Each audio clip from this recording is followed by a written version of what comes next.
اس جیسا نشانہ باز نہ پہلے کوئی پیدا ہوا نہ آئندہ پیدا ہوگا۔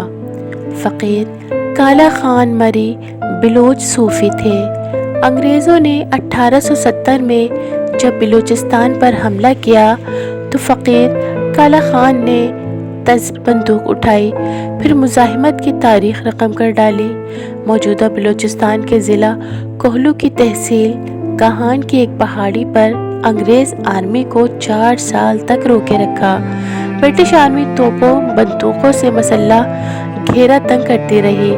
مہینوں کے محاصرے، سینکڑوں فوجیوں کی ہلاکت کے بعد پہاڑی پر قبضہ کیا گیا تو بھوک سے نڈھال کالا خان مری بلوچ اپنے 2 ساتھیوں جلامی بلوچ اور رحیم علی بلوچ سمیت پکڑا گیا۔ مقدمہ چلا، پھانسی کی سزا دی گئی۔ یہ تصویر 1891 میں پھانسی سے پہلے لی گئی، جس میں کالا خان مری بلوچ اپنے ساتھیوں سمیت پکڑا گیا۔ سوال یہ ہے کہ ہم اپنے ہیرو سے لا علم کیوں ہیں؟ جان بوجھ کر ان کی تاریخ قوم سے کیوں چھپائی گئی؟ ان پر فلمی ڈرامے کیوں نہیں بنے؟